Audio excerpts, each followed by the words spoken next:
السلام علیکم ورحمۃ اللہ وبرکاتہ. نحمده ونصلي ونسلم على رسوله الكريم اما بعد فاعوذ بالله من الشيطان الرجيم. بسم الله الرحمن الرحيم. يسألونك عن الروح قل الروح من امر ربي وما اوتيتم من العلم الا قليلا. صدق الله العظيم. ان الله وملائكته يصلون على النبي يا ايها الذين امنوا صلوا عليه وسلموا تسليما. اللهم صل على سيدنا محمد.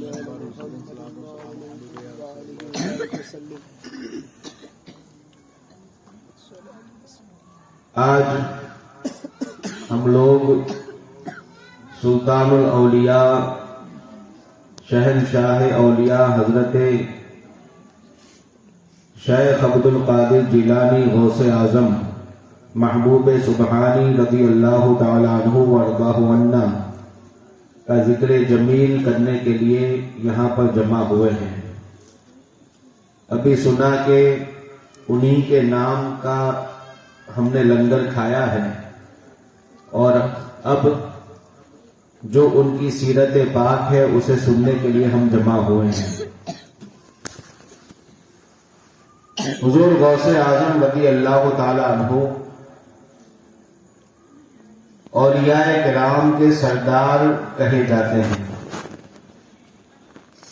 اولیاء ہوتے کون ہیں، بنتے کیسے ہیں اور ان کی پہنچ کہاں تک ہوتی ہے، اس کا ہم پورا تو پتہ نہیں لگا سکتے، لیکن آج کی اس محفل میں تھوڑا اندازہ ضرور لگائیں. ہم جس دنیا میں جیتے ہیں اس دنیا کو عالم ناسوت کہا جاتا ہے. عالم کا مطلب ہوتا ہے دنیا، ناسوت کی دنیا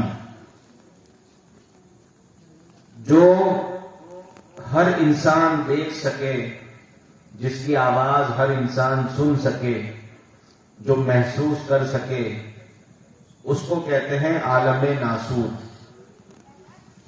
آپ اپنی آنکھوں سے اس دنیا کی چیز کو دیکھ سکتے ہیں. اپنے آس پاس جو دیواریں بنی ہیں، جو گھاس پھوس ہے، پیڑ پتھر ہے، انسان ہیں، جانور ہیں، یہ ساری چیزیں ہمیں اپنی آنکھوں سے دکھتی ہیں. اپنے قریب کی چیز کے اوپر اگر ہم ہاتھ لگائیں تو ہم ٹچ بھی اس کو کر لیتے ہیں، ہمیں فیل ہوتا ہے. اگر کوئی شخص بولے تو ہم اس کی آواز کو سنتے ہیں. کوئی چیز ہم زبان پر رکھیں تو اس کا ذائقہ اور ٹیسٹ ہمیں فیل ہوتا ہے. ٹھنڈی گرمی کا احساس ہوتا ہے. تو جتنی چیزیں عام مخلوق کو پتہ چل جائے اور اس کے ظاہری حواس سے، آنکھ ناک کان سے جس کا پتہ چل جائے، اس کو کہتے ہیں عالم ناسوت. یہ عالم ناسوت نچلی دنیا ہے. اس کا درجہ بہت چھوٹا ہے، بہت نیچا ہے.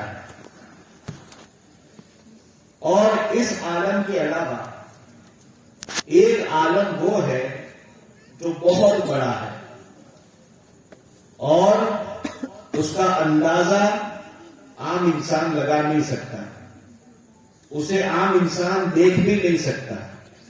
وہاں کی آواز یہاں کا انسان سن بھی نہیں سکتا. وہاں کی چیزوں کو ہم ٹچ بھی نہیں کر سکتے. وہاں کا ٹیسٹ ہمیں پتہ نہیں کر سکتا. وہاں کی خوشبو ہمیں محسوس نہیں ہو سکتی. وہ ایسی دنیا ہے، اس دنیا کو عالم ملکوت کہتے ہیں. کیا کہتے ہیں؟ عالم ملکوت. ہم جس دنیا میں ہیں وہ عالم ناسوت، اور وہ جو دنیا ہے وہ عالم ملکوت. ناسوت اور ملکوت میں بہت زیادہ فرق ہے. یہ ناسوت جو ہے اس کی حیثیت اتنی چھوٹی ہے، اتنی گری ہوئی یہ دنیا ہے ظاہر کی کہ حدیث پاک میں ارشاد ہے، حضور اکرم صلی اللہ تعالی علیہ وسلم اپنے چند صحابہ کے ساتھ مدینے کی گلی میں گزر رہے تھے۔ مدینے شریف کے بستی سے تھوڑا باہر گئے، وہاں دیکھا کہ ایک کچرا پھینکنے کی جگہ پر ایک مری ہوئی بکری پڑی ہوئی ہے، مری ہوئی بکری۔ آقا کریم صلی اللہ تعالی علیہ وسلم نے اسے دیکھا اور آپ رک گئے۔ صحابہ کرام کے ذریعے اپنی آگے آنے والی امت تک حضور کچھ سبق اور میسج دینا چاہتے ہیں۔ حضور رک گئے، صحابہ کرام بھی آپ کے ساتھ رک گئے۔ حضور اکرم صلی اللہ علیہ وسلم نے ارشاد فرمایا، دیکھ رہے ہو وہ کیا ہے؟ کہا کہ ہاں یا رسول اللہ صلی اللہ علیہ وسلم، وہ مری ہوئی بکری ہے، جانور ہے۔ حضور نے ارشاد فرمایا، کیا تم میں سے کوئی شخص اس بات پر راضی ہے کہ اس کو آدھے یا 1 درہم کے بدلے میں خرید کر کے اپنے گھر لے جائے؟ اگر کوئی اس کو بیچے اور کہے کہ آدھا 1 درہم دے دینا، یعنی معمولی سی قیمت، یوں سمجھو کہ آج کے 5-10 روپئے، 5-10 روپئے میں وہ بکری اپنے گھر لے جائے، اگر کوئی ایسا سودا کرنا ہو تو کیا تم میں سے کوئی 5-10 روپیہ دے کر کے، معمولی قیمت دے کر کے اس کو اپنے گھر لے جانا پسند کرے گا؟ تو صحابہ عرض کرتے، نہیں یا رسول اللہ، اس کا تو کام ہی کیا، یہ سڑی ہوئی مری ہوئی بکری ہے، اس کو 5 روپئے بھی کیا، کوئی روپیہ بھی اس کے لیے کیوں دے گا؟ تو آقا کریم صلی اللہ علیہ وسلم ارشاد فرماتے ہیں، یہی حال اس دنیا کا ہے۔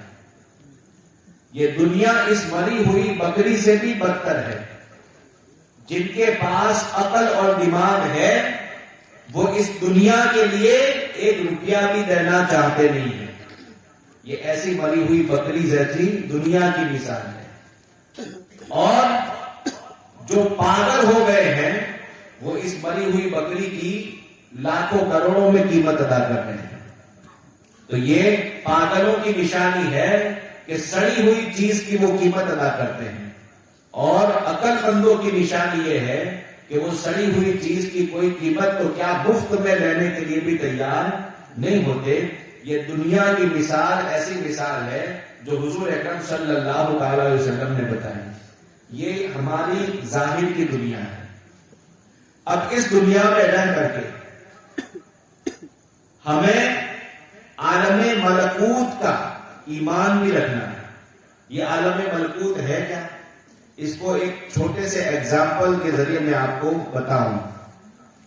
ہمارا یہ جسم ہے، آنکھ، ناک، کان، ہماری پوری باڈی، یہ شریر ہمارا، یہ پورا جسم یہ عالم ناسوت کی دنیا کی چیز ہے۔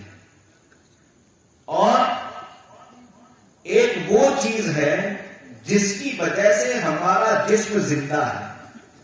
اگر وہ ہے تو ہماری آنکھیں دیکھتی ہیں، اگر وہ ہے تو ہمارے کان سنتے ہیں، اگر وہ ہے تو ہمارے ہاتھ اٹھتے ہیں، وہ ہے تو ہم کھاتے پیتے ہیں، وہ ہے تو ہم چلتے بیٹھتے اٹھتے ہیں۔ سب کام ہمارا بدن کرتا ہے، لیکن کب کرتا ہے؟ جب وہ ہے تب کرتا ہے۔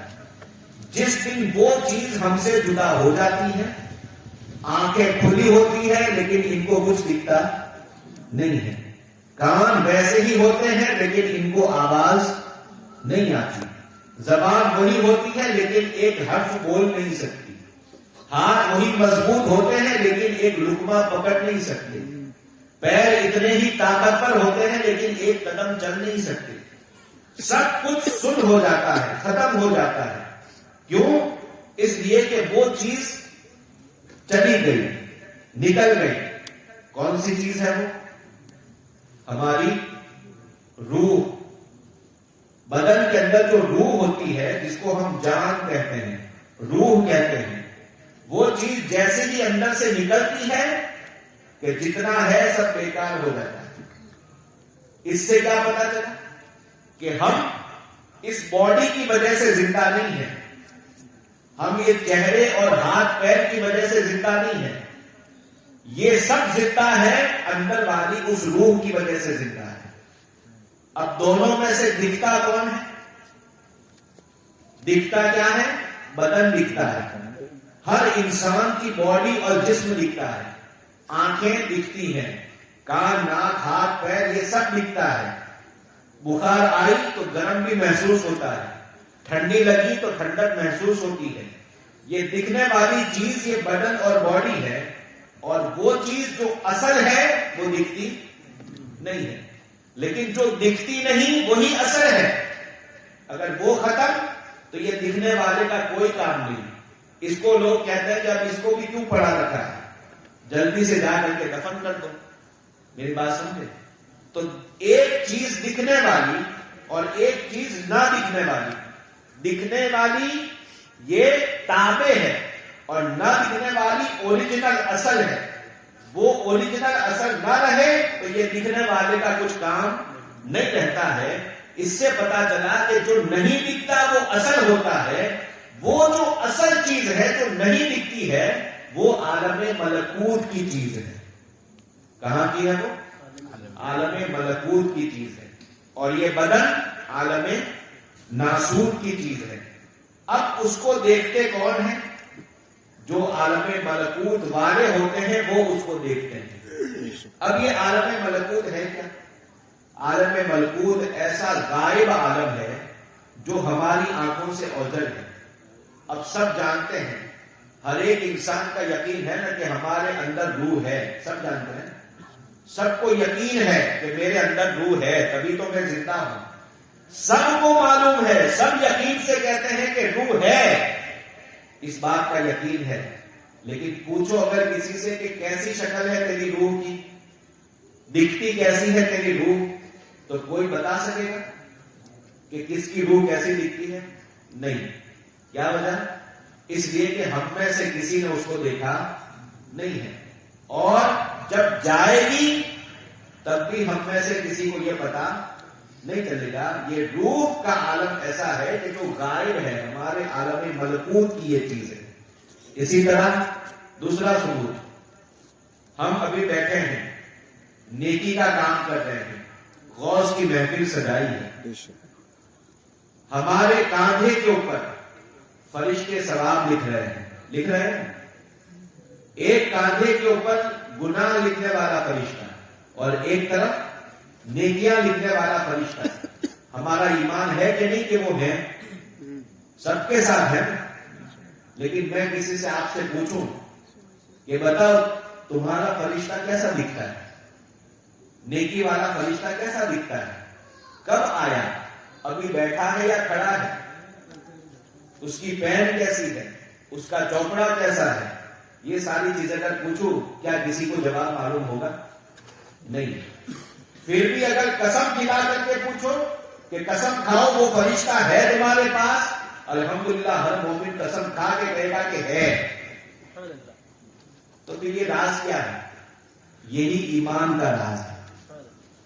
ایمان کا راز یہ ہے کہ ہمیں اپنی آنکھوں پر وہ بھروسہ نہیں ہے جو مصطفیٰ کی زبان پر بھروسہ ہے. سبحان اللہ، سبحان اللہ.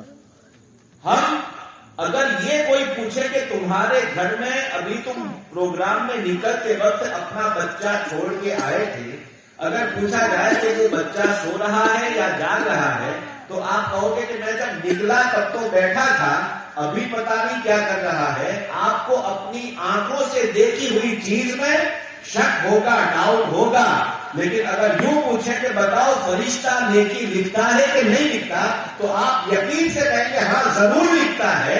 وجہ کیا ہے؟ اپنی آنکھوں کا دیکھا غلط ہو سکتا ہے، میرے حضور کا کہا غلط نہیں ہو سکتا. اسی کو ایمان کہتے ہیں. یہ ایمان عالم غیب کے اوپر یقین کا نام ہے.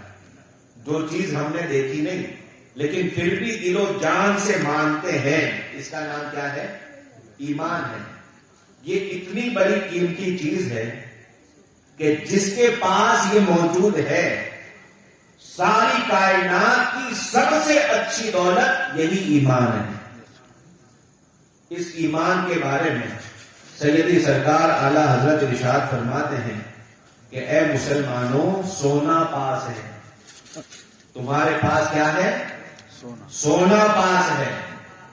یہ سونا دنیا کا سونا نہیں. یہ جو بازار میں لے کر کے کسی سونی کے پاس جاؤ تو 50-60 ہزار روپے کا تولہ دے دے، یہ وہ سونا نہیں ہے. اس سونے کی قیمت دنیا کا کوئی سنار اور سونی نہیں بتا سکتا. کوئی شہر بازار اس کا سودا نہیں لگا سکتا.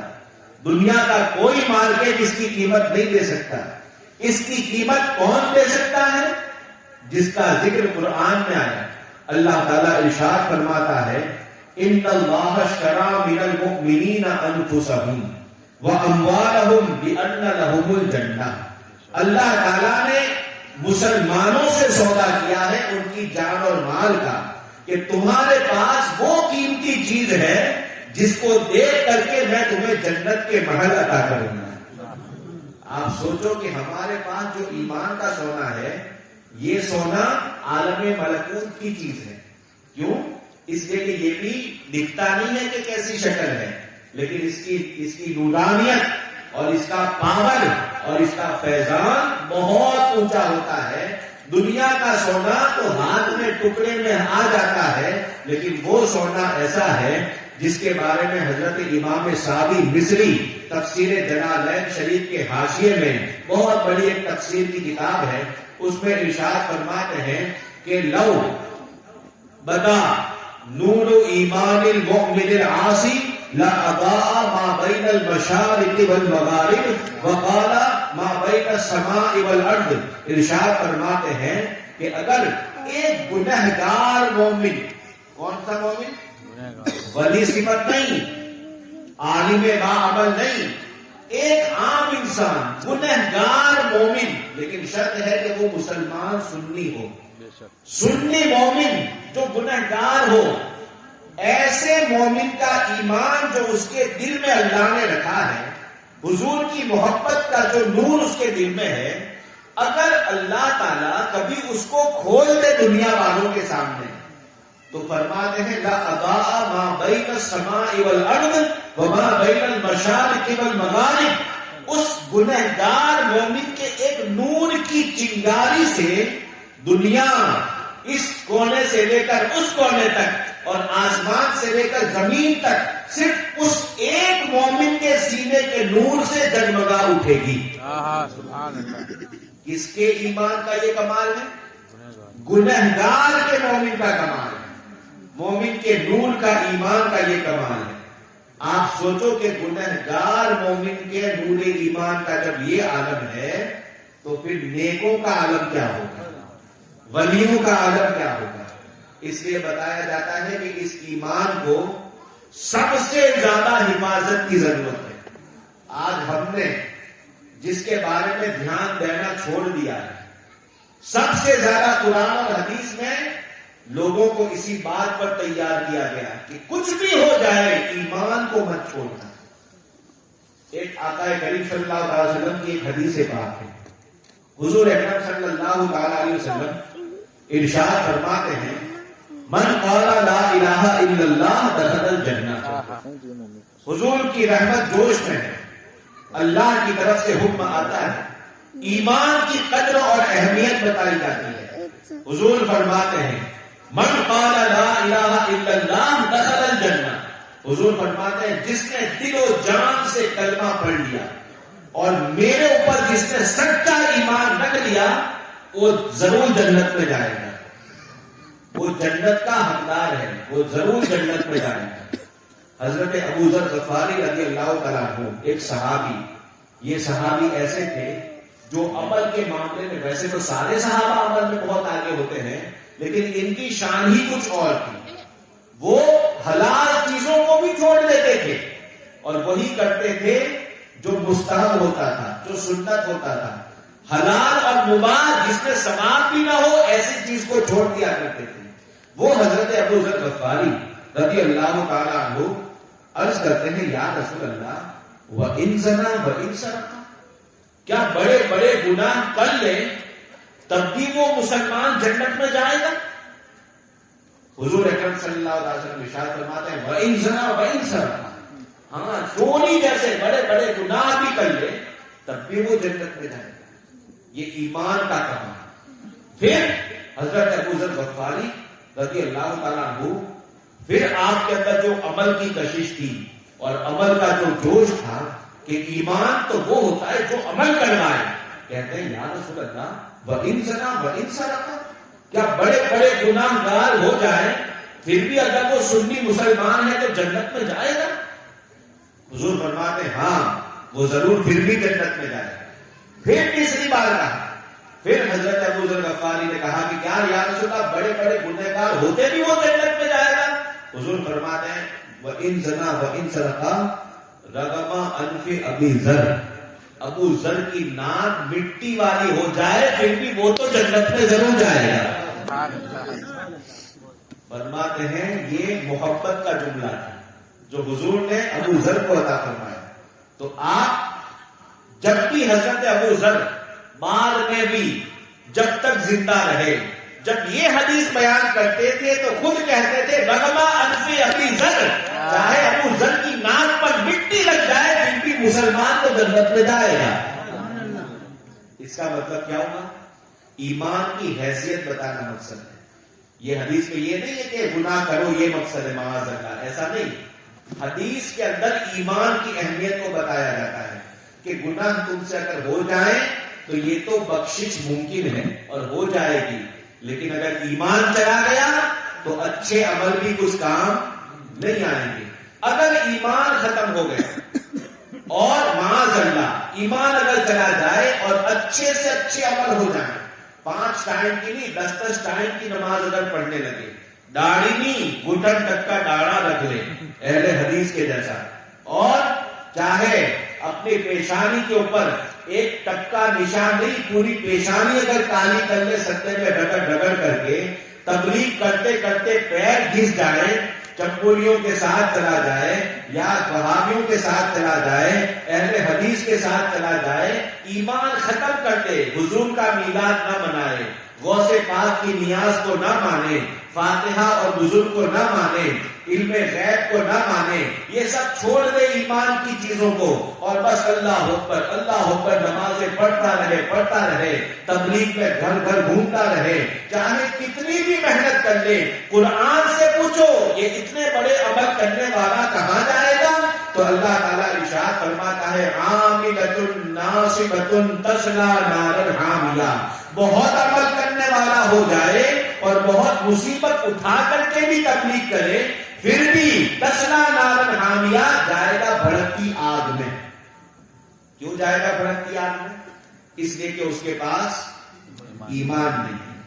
اب اس ایمان کو سلامت رکھنا ہے. ایمان کو سلامت رکھنے کے لیے کیا ہے؟ حضور صلی اللہ علیہ وسلم نے اس کا طریقہ بتایا ہے. سب سے پہلا طریقہ اور سب سے زیادہ مؤثر طریقہ جو ایسا ہے کہ ہر مسلمان کے لیے ہونا ضروری ہے، اگر اس طریقے میں تھوڑی بھی کمی آئی تو ایمان کے اوپر سب سے بڑا خطرہ اسی سے آتا ہے. اب یہ کون سا خطرہ؟ ایمان کو ختم کرنے والی بہت ساری چیزیں دنیا میں ہیں، لیکن سب سے زیادہ خطرناک ایمان کو ختم کرنے والی کوئی اگر چیز ہے تو وہ ہے غیروں کی صحبت. کیا ہے؟ بے ایمانوں کی دوستی، بد مذہب کی سنگت، بری صحبت. یہ ایسی خطرناک زہر قاتل ہے کہ جس کے بارے میں حضور اکرم صلی اللہ علیہ وسلم ارشاد فرماتے ہیں یکون فی آخر زمانی دجالون کذابون یأتونکم من الاحادیث بما لم تسمعوا انتم ولا آباؤکم فإیاکم وإیاہم لا یضلونکم ولا یفتنونکم. حضور اکرم صلی اللہ علیہ وسلم ارشاد فرماتے ہیں آخری قیامت کے قریب کا زمانہ جب آئے گا، حضور کی غیب کی نگاہ فرماتے ہیں آخری زمانہ جب آئے گا تو اس میں حالات کیسے ہوں گے؟ بڑے بڑے دجال پیدا ہوں گے. دجال کس کو کہتے ہیں؟ دجال اس کو کہتے ہیں جو بولے بہت اچھا اور اندر سے بہت گندی نیت والا ہو. اس کو کیا کہتے ہیں؟ دجال. بولنے میں آپ کو سننے میں ایسا لگے کہ بالکل پرفیکٹ قرآن اور حدیث کی بات کرتا ہے، لیکن حقیقت کیا ہو کہ وہ بالکل قرآن حدیث کے ورودھ میں بات کرنے والا ہے. آپ کو آیت پڑھ کر کے بولے، دیکھو نبی کو اپنے خود کے بارے میں پتا نہیں تھا، معاذ اللہ، یہ آیت پڑھ کے بولے، لیکن حقیقت میں کیا ہے؟ اللہ تعالیٰ نے حضور کو سب علم غیب عطا فرمایا. جو مخلوق کی شاعر شان ہے سب علوم اللہ تعالیٰ نے ان کو عطا فرمایا. اللہ تعالیٰ نے نبی کو وہ شان عطا فرمائی. تو دجال اس کو کہتے ہیں کہ اندر کچھ ہو اور بولنے کے اندر سب کو بہت اچھا لگے. کذابون، کذاب یعنی قرآن حدیث کے معاملے میں بھی جھوٹ بولنے والا، رسول کی باتوں میں بھی جھوٹ بولنے والا، ایسے کو کذاب کہا جاتا ہے اس حدیث کے اندر. تو آخری زمانے میں وہ دجال آئیں گے، کذاب آئیں گے. کیسے ہوں گے؟ یأتونکم من الاحادیث بما لم تسمعوا انتم ولا آباؤکم. وہ حدیثوں کو لے کر کے آئیں گے تمہارے پاس. کسی فلمی ایکٹر کی بات نہیں کریں گے، دنیا کی بات نہیں کریں گے. کون سی بات کریں گے؟ حدیث کی بات کریں گے. آج نڑیات کے جتنے بھی اہل خبیث ہیں یہ حدیث کی باتیں کرتے ہیں نا، کہ حدیث میں ایسا آیا، حدیث میں ایسا آیا ہے.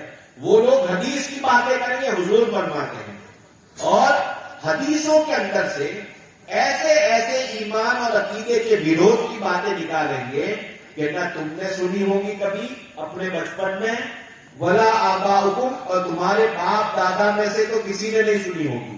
بالکل نئے نئے یہ لوگ پیدا ہوں گے، نہ جو تم نے سنا ہوگا نہ تمہارے باپ دادا نے سنا ہوگا. ایسی نئی نئی باتیں تمہارے سامنے پیش کریں گے. تو ایسوں سے اپنے آپ کو بچانا. کیسے بچانا ہے؟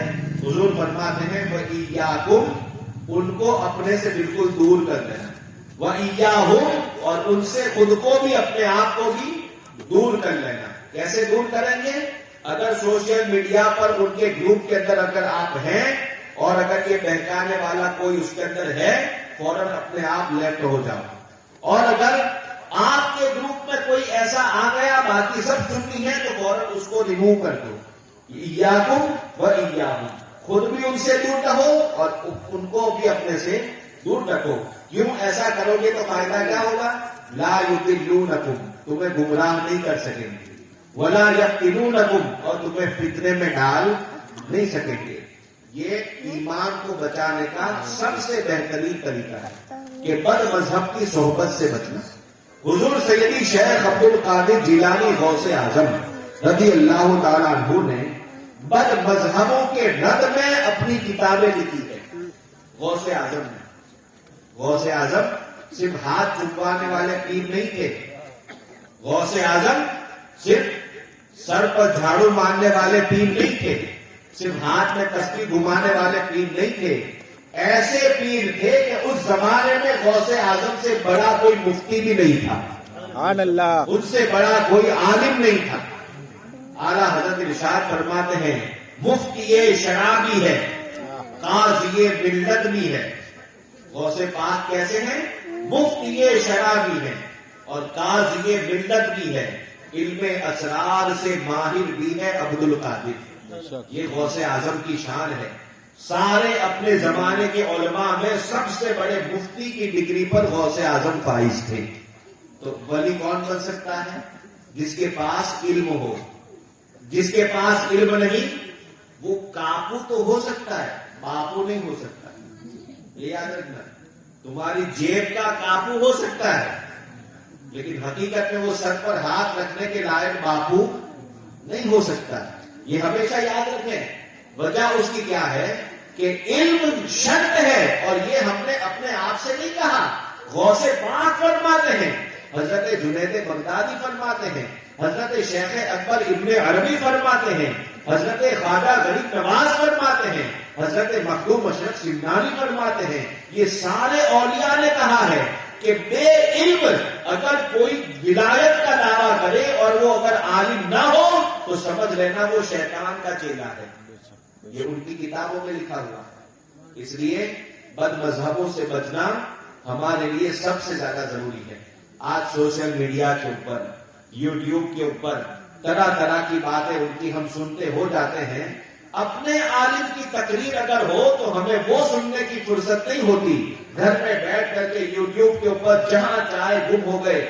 کیا کسی وہابی نے 2 آنسو ٹپکا کر کے کوئی واقعہ اچھا رلانے والا بیان کر دیا تو لوگ کہتے ہیں کہ بہت اچھے مولانا ہے, دل پر لگنے والی بات کرتے ہیں. ارے وہ دل پر لگنے والی نہیں, دل کٹنے والی بات کرتا ہے. وہ اٹیک آئے گا ایسی بات کرتا ہے. ایسے لوگوں سے بچتے رہنا, اس لیے کہ حضور اکرم صلی اللہ تعالی علیہ وسلم نے صاف ارشاد فرمایا کہ ان کی بات کو سننا بھی تمہارے ایمان کے لیے زہر ہے. بات سمجھ گئے؟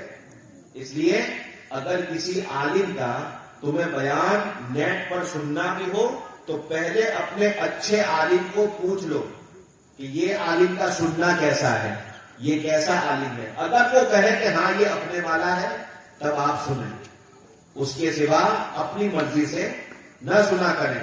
اللہ رب العزت نے ایمان بڑا قیمتی عطا کیا ہے. اس کے بارے میں اعلیٰ حضرت فرماتے ہیں سونا پاس ہے اور ایسے میں سونا بن ہے. بن یعنی جنگل, سونا جنگل ہے اور ایسے میں سونا اور کوئی دھیان نہ دینا علم کی بات پر. یہ سونا زہر ہے. اٹھ کے آگے تو کہتا ہے میٹھی نیند ہے, تیری مدہی نرالی ہے. سب سے پہلی شرط انسان کا ایمان سلامت رہے.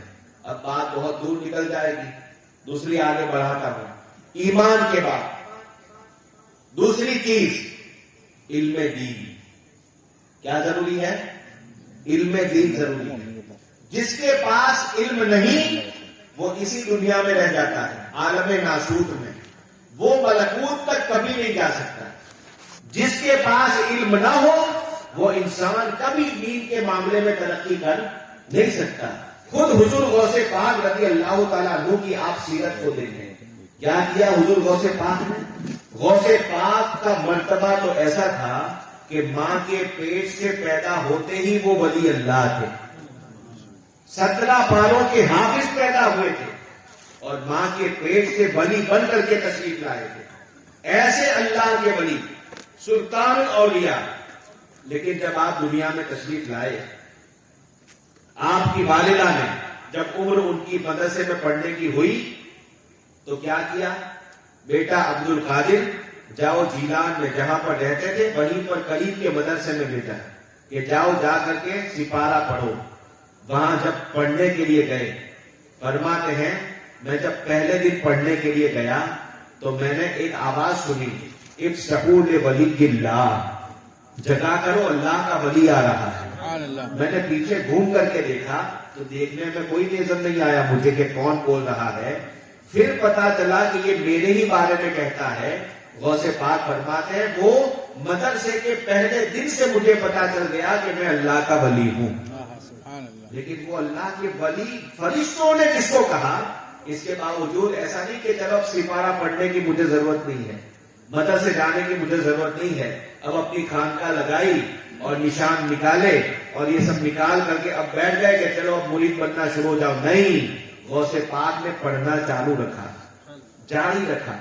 جب 15-16 سال کی عمر شریف ہوئی تو آپ اپنی والدہ سے کہتے ہیں اے میرے امی جان, یہاں پر جیلان میں اس گاؤں میں جو پڑھانے والے تھے اتنا تو میں نے پڑھ لیا, اب میں چاہتا ہوں کہ بڑا عالم بننے کے لیے بغداد چلا جاؤں. کیا بننے کے لیے؟ بڑا عالم بننے کے لیے بغداد چلا جاؤں, علم زیادہ حاصل کرنے کے لیے. آپ کی والدہ نے آپ کو 40 سونے کے سکے عطا کیے, 40 دینار. 1 دینار یہ سمجھیں کہ 1 تولہ سونے کے برابر, آدھا تولہ سونے کے برابر ہوتا ہے. 1 دینار کی قیمت آج کے زمانے میں کتنی ہے؟ آدھا تولہ سونا. حضور غوث پاک کو کتنے دینار دیے؟ 40 دینار. یعنی کتنے تولے سونا ہوا؟ 20 تولہ سونا. کتنی بڑی قیمت. آپ کی کمبل یا گودڑی کے اندر انہوں نے والدہ نے سی لیا, کیونکہ اس زمانے میں رستے بڑے خطرناک ہوتے تھے, جنگلوں میں سے جانا پڑتا تھا, ڈاکو لوٹ لیتے تھے. آپ کو سی کر کے اس نے دیا اور جب رخصت کرنے لگی تو والدہ بھی گھر سے تھوڑی دور تک آئی اور پھر بیٹے کے چہرے کو پکڑا, پیشانی کو چوما اور پھر روتے ہوئے کہنے لگی اے بیٹا عبد القادر جا تجھے اللہ کو سونپا، اب یہ چہرہ میں قیامت میں ہی دیکھ پاؤں گی۔ والدہ ان کی ماں، آپ سوچو تو صحیح اس زمانے کے اندر بادشاہوں کے قریب رہنے کے لیے کیسے کیسے لوگ علم حاصل کرتے تھے۔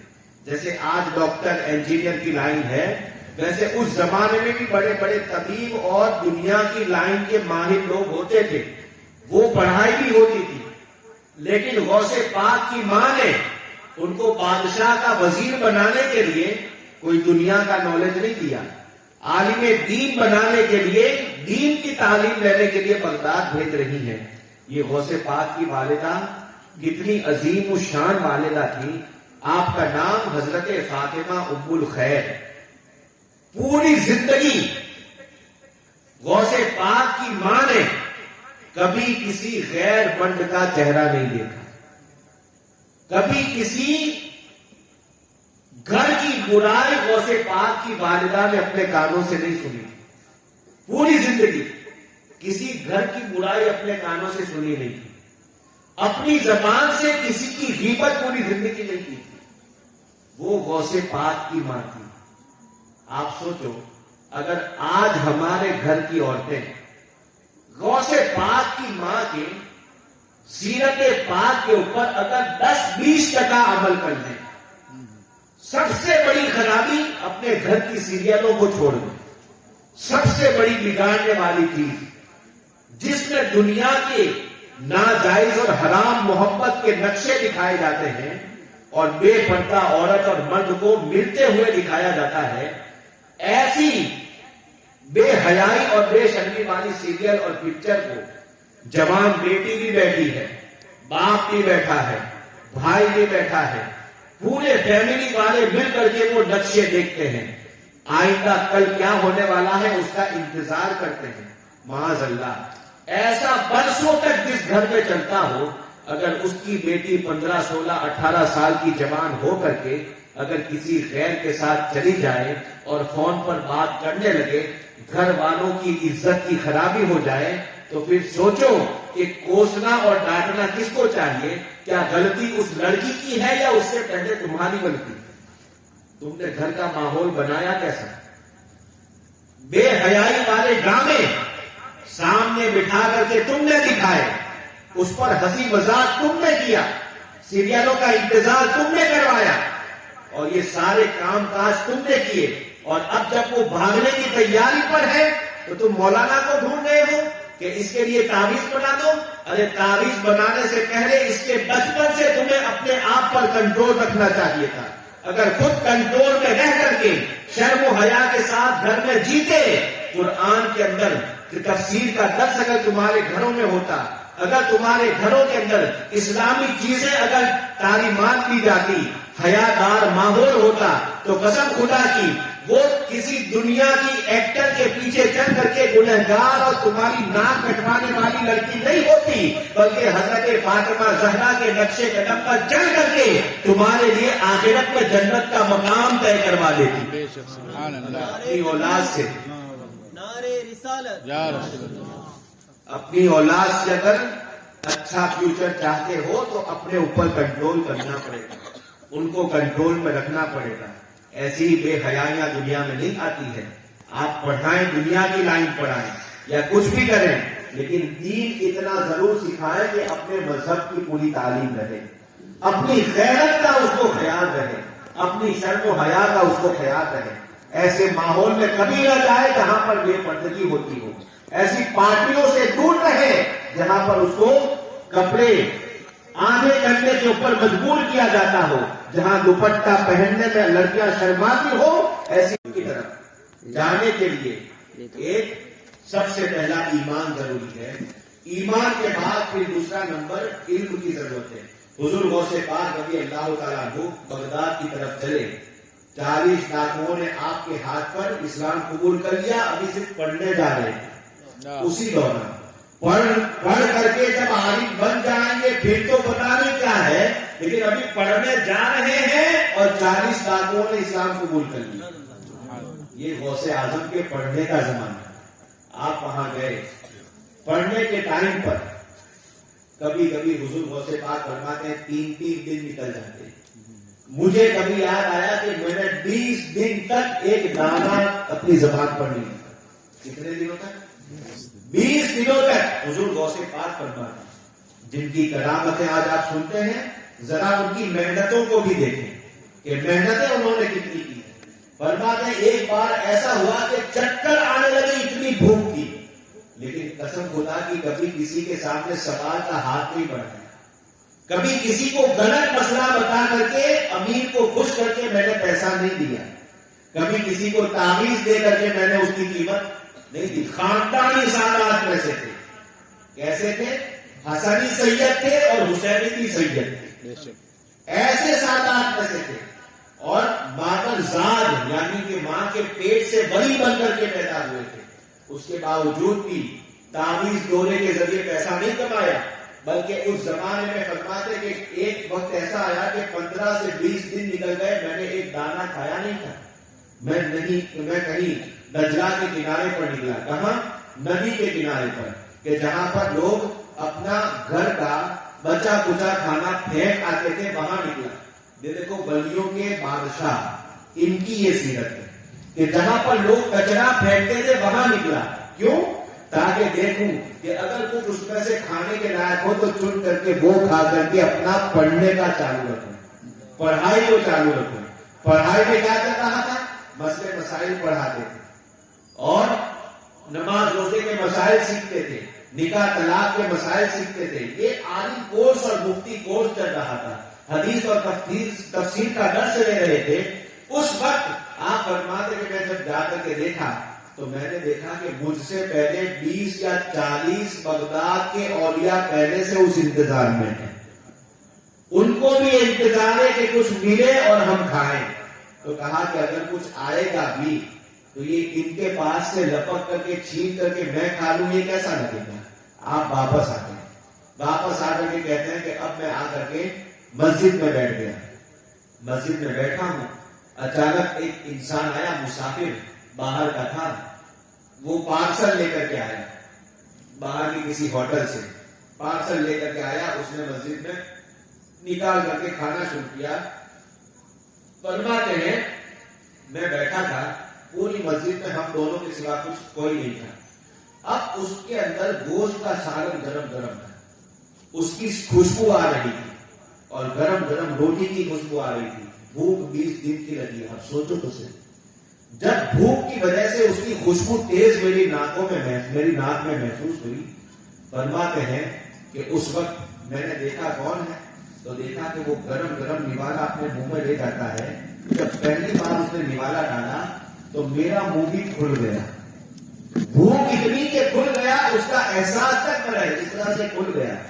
جیسے منہ کھلنے گیا کہ میں نے فوراً اپنے نفس کو ڈالا، اے عبد القادر تو کہاں ہے؟ اور کیا دنیا کے اوپر تیری ایسی نظر ہے؟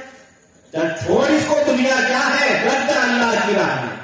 پھر اپنا سر گھمایا، لاہور پڑا اور پھر نمازوں کے اندر لگ گیا.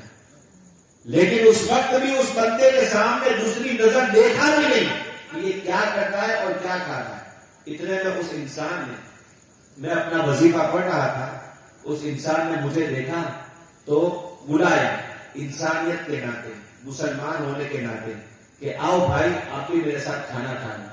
تو میں نے کہا کہ نہیں، مجھے نہیں کھانا ہے. آپ سوچو اتنے دن کی بھوک کے بعد جب سامنے سے بلایا تب بھی فرماتا ہے مجھے نہیں کھانا ہے. یہ باوقار ولیوں کی شان ہوتی ہے. یہ خوددار ہوتے ہیں کہ جن کا صدقہ پوری دنیا کھاتی ہے لیکن وہ کسی کے سامنے اپنا ہاتھ پھیلاتے نہیں ہے. دعوت دی پھر بھی آپ نے قبول نہیں کی. اور اس کے بعد پھر کہتے ہیں کہ اس نے بڑی ضد کی کہ نہیں آپ کو کھانا ہی پڑے گا. اب جب ضد کی تو میں سنت سمجھ کر کے میں پہنچ گیا اور میں بیٹھا تھا، ابھی کھانا شروع کر رہا تھا کہ اس نے پوچھا کہ آپ کون ہیں، کہاں سے ہیں، یہاں کیسے؟ تو میں نے کہا کہ میرا نام عبد القادر ہے. کہا عبد القادر آپ کہاں کے رہنے والے؟ کہا کہ میں جیلان کا رہنے والا ہوں. تو اس کا انٹرسٹ اور بڑا، کہتا کہ جیلان کے رہنے والے. کہا کہ حضرت ابو صالح موسیٰ جنگی دوست کے بیٹے؟ کہا ہاں میں انہی کا بیٹا ہوں. اب اس نے لقمہ چھوڑ دیا، روٹی ہاتھ سے رکھ دی, کہا کہ حضرت مجھے معاف کر دو. میں نے کہا یہ کیا مانگ رہا ہے, تو نے مجھے کھانے کے لیے بلایا اور معافی کس لیے مانگ رہا ہے؟ کہا کہ جب میں بھی جیلان کا ہی رہنے والا ہوں, میں جب آپ کے گاؤں سے آیا تو آپ کی ماں نے مجھے سونے کے کچھ دینار سکے دیے تھے, آپ کو مجھے پہنچانے تھے کہ لوگ میرے بیٹے عبد القادر کو دے دینا. میں نے آپ کو یہاں آ کر کے بہت ڈھونڈا, اپنا کام ختم کیا, پھر بہت ڈھونڈا, لیکن آپ اتنے دنوں تک مجھے نہیں ملے. یہاں تک کہ حالت یہ ہو گئی کہ میرے پاس اپنے جتنے پیسے تھے وہ سب ختم ہو گئے, پھر صرف آپ کی امانت میرے پاس بچ گئی. اب میں اس کو سنبھال کر کے آپ کو ڈھونڈتا رہا, لیکن آپ نہیں ملے. جب میری بھوک سے حالت خراب ہونے لگی تو میں نے آپ کے پیسوں سے یہ کھانا لیا, آپ کے پیسوں سے یہ کھانا لیا, اور ابھی آ کر کے یہ آپ ہی کے پیسوں سے خرید کر کے آ رہا ہوں. اب یہ کھانا آپ کا ہے اور میں آپ کا مہمان ہوں, اگر آپ اجازت دو تو میں کھاؤں. غوث سے پاک فرماتے ہیں ہاں میں دل سے کہتا ہوں تو بھی میرے ساتھ کھا لے. دیکھو رب تعالیٰ جو اللہ کا محتاج ہو کر کے رہتا ہے, بھروسہ جو اللہ پر رکھتا ہے, اللہ تعالیٰ اس کو ایسا عزت کا لقمہ عطا فرماتا ہے. اس لیے یقین ڈالو میرے دوستو, دنیا تمہیں کچھ نہیں دے سکتی ہے. اس دنیا کو اگرچہ آپ کو نظر آئے کہ فلاں کے پاس میں جاؤں گا تو بہت کچھ ملے گا, اس کو خوش کروں گا تو مجھے یہ عطا ہو جائے گا, لیکن یہ تمہاری خام خیالی ہے. قسم خدا کی ساری مخلوق کا پانے والا ایک رب العالمین ہے, اس کو راضی کر لو, دنیا تمہارے قدموں میں آ جائے. اس لیے دنیا کی طرف سے مایوس ہو جاؤ اور صرف ایک اللہ کی رحمت پر امید لگا لو. یہ اللہ الصمد, وہ اللہ ہے جو بے نیاز ہے, ہر بندے کو وہی عطا فرماتا ہے. اس لیے غوث پاک کا توکل سیکھو, کہ توکل کہتے کس کو ہے, اللہ پر بھروسہ رکھنا, ایک رب کی بارگاہ کا ہو کر کے رہنا. آپ نے علم دین حاصل کرنے میں کوئی کمی نہیں کی, پورے اتنا پڑھے کہ ایک زمانے میں بغداد میں ایک مسئلہ ہے. اس وقت ہزاروں کی تعداد میں بڑے بڑے مفتی اور محدث ہوتے تھے. ایسے میں ایک مسئلہ کسی نے پوچھا کہ مسئلہ ایسا آیا کہ جس مدرسے میں مفتی کے پاس گیا وہ سب حیران, کسی سے اس کا جواب نہیں ہو سکا. مسئلہ کیا تھا؟ ایک بندے نے قسم کھائی تھی کہ میں ایسی عبادت کروں کہ جس وقت میں وہ عبادت کروں پوری دنیا میں وہ عبادت میرے ساتھ اور کوئی نہ کرتا. میری بات سنو, جیسے مثال کے طور پر ابھی ہم قسم کھا کر کے یہ کہیں کہ میں ایسی عبادت کروں کہ میرے جیسی پوری دنیا میں اس ٹائم پر وہ عبادت کوئی نہ کرتا ہو. ایسا ممکن ہے؟ آپ کہو گے چلو جلسہ کر لیتے ہیں, تو ابھی اس وقت کتنے جلسے ہو رہے ہوں گے؟ میری بات سنتے, آپ سوچے تو نماز پڑھ لیتا ہوں تو دنیا بھر میں کوئی نماز پڑھنے والا بھی نہیں ہوگا, بہت سارے ہوں گے. آپ کہیں گے 1 کروڑ روپیہ صدقہ کر دیتا ہوں, لیکن وہ بھی کیا نہیں ہوں گے, کروڑ نہیں اربوں روپیہ صدقہ کرنے والے ابھی چاروں ہوں گا ان کا کام. کوئی عبادت ایسی آپ بتاؤ کہ جو صرف آپ کریں اور آپ کے سوا دنیا میں اس وقت کوئی نہ کرتا ہو. بڑے بڑے مفتیان کرام پریشان, بڑے بڑے مفسر محدث پریشان, یہ کیا کہیں اس کو, ایسا کون سا جماعت کہے کہ اگر ایسا نہ کیا تو میری بیوی کو 3 طلاق یا طلاق.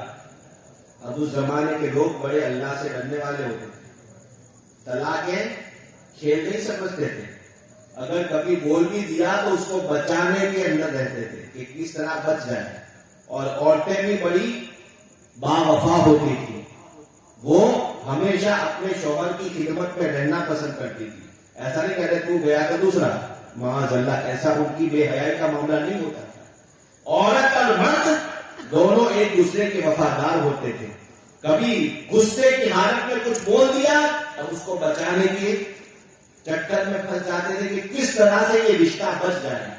وہ بندے نے بھی قسم تو کھائی, لیکن اب اس کو بچانے کے لیے سب نے سوال لکھ کر کے بھیجا کہ کوئی مجھے مسئلہ بتاؤ کہ وہ کون سی عبادت ہے کہ جب میں کروں تب کوئی نہ کر رہا ہو. پھرتے پھرتے وہ سوال حضور غوث اعظم کی بارگاہ میں آیا. آپ نے کچھ سوچا نہیں, کتابیں نہیں اٹھائی, اللہ تعالیٰ نے علم ہی ایسا دیا ہے. فوراً آپ ارشاد فرماتے ہیں, اس وقت اسلامی حکومت نہیں چالو تھا, آپ نے فرمایا اس کو مکہ شریف لے جاؤ اور وہاں جا کر کے بادشاہ سے کہو کہ تھوڑی دیر کے لیے حرم شریف کو خالی کروا دیں. حرم شریف خالی ہو جائے اور کہو کہ اکیلا یہی انسان ایک طواف پورا کر لے, طواف کر لے. اس وقت دوسرا کوئی بھی اس کے ساتھ طواف کرنا نہیں چاہیے. اتنا یہ کر لے گا, اس کی قسم پوری ہو جائے گی. کتنا بہترین جواب. مفتیان کرام نے دیکھا تو دل رہے ہیں, اور واقعی کعبہ تو صرف ایک ہی ہے. اگر وہیں پر پتا چل جائے کہ ایک ہی انسان طواف کر رہا ہے, اس کے سوا کوئی طواف کرنے والا نہیں ہے, تو اس کا مطلب ہوا کہ دنیا بھر میں وہ ایسی عبادت کر رہا ہے جس کے ساتھ کوئی شریک نہیں ہے. غوث اعظم رضی اللہ تعالیٰ عنہ کی علمی شان یہ تھی کہ آپ نے وہ جواب دے کر کے دنیا بھر کے مفتیان کرام کو حیرت میں ڈال دیا. یہ ولیوں کا علم ہوتا ہے. اب یہ علم کے بعد پھر ترقی دھیرے دھیرے اس عمل کے ذریعے جب ہوتی ہے, تو یہ ترقی کرتے کرتے اب اس علم کے اوپر اس بندے کا عمل, یہ تیسری شرط ہے. پہلا ایمان, پھر علم, اور اس کے بعد عمل. عمل ایسا کہ جس کے بارے میں ارشاد حضور غوث اعظم 40 سال تک عشاء کے وضو سے فجر کی نماز پڑھتے تھے. کتنے سال تک؟ 40 سال تک عشاء کے وضو سے فجر کی نماز پڑھتے تھے. یعنی پوری رات آپ کا وضو ٹوٹتا نہیں تھا. کیسے وضو نہیں ٹوٹے گا؟ اس کا مطلب آپ سوتے, پوری رات جاگ کر کے گزارتے تھے. میں نے ایک جگہ پر بیان کیا تھا کہ یہ تو ایک کرامت نہیں ہے, یہ کئی ساری کرامتوں کا مجموعہ ہے. یہ تو کیسے؟ پوری رات اگر انسان جاگے گا, اور اس کے اندر ایک بات تو ثابت ہوئی کہ 40 سال تک پوری رات غوث پاک سوئے نہیں ہے. اور عشاء کے وضو سے فجر کی نماز. عشاء کا وضو کون سا؟ کچھ نہ سمجھ ایسا بھی کر سکتے ہیں کہ عشاء کا ٹائم جب ختم ہوتا ہے 5:40 یا 5:50 کو, ہے نا, آخری ٹائم, تو 15 منٹ پہلے وضو کر لیں اور عشاء کی نماز پڑھ لیں, اور اس کے بعد فجر کی نماز پڑھ لیں. تو یہ بھی کہا جائے کہ میں نے بھی عشاء کے وضو سے فجر کی نماز پڑھی. لیکن یہ وہ والا نہیں ہے. سنت کے مطابق جو وقت عشاء کا ہوتا ہے وہ مراد ہے, اور سنت کے مطابق کون سا؟ ابھی کا جو وقت ہے. یہ پہلے وقت میں عشاء کی نماز پڑھے اور اس کے بعد پوری رات جاگتے رہے. 1-2 سال نہیں, 1-2 مہینے نہیں, کتنے سال تک؟ 40 سال تک. اب عشاء کے وضو سے فجر کی نماز پڑھنے میں ایک کرامت تو یہ کہ پورے 40 سال تک رات میں سوئے نہیں. اب اس کے بعد دوسری چیز پر غور کر کہ انسان اگر دن میں کھانا پیا, اگر آدھا پیٹ بھی کھائے, آدھا پیٹ, اور رات میں جب وہ عبادت شروع کرے گا تو آدھی رات ہوتے ہوتے اس کو استنجا پاخانے کی ضرورت ضرور پڑے گی, کیونکہ دن میں کھایا ہوا وہ رات میں 12 گھنٹے کے بعد کیا ہوگا؟ ہضم ہوگا. تو اس کو پیشاب کھانے یا پاخانے کی ضرورت ضرور پڑے گی. اور غوث پاک نے 40 سال تک یہ بھی نہیں کیا. اس کا مطلب پورا دن روزے سے رہے. یہ کرامت بھی ثابت ہوئی کہ پورا دن آپ نے کھانا بھی, اور کھایا تو کتنا؟ صرف اتنا کہ مکروہ نہ ہو جائے. 2 کھجور یا 1 ٹکڑا روٹی اور 2 گھونٹ پانی, یہ پی کر کے آپ نے پوری رات گزاری. یعنی صرف بیان یہ کرنا کہ 40 سال تک عشاء کے وضو سے فجر کی نماز پڑھی. ذرا غور کریں کہ اس میں اور کتنی محنتیں لگ جاتی ہے تب یہ کام ہوتا ہے. اللہ اکبر. یہ غوث اعظم کی شان ہے کہ اتنا آپ نے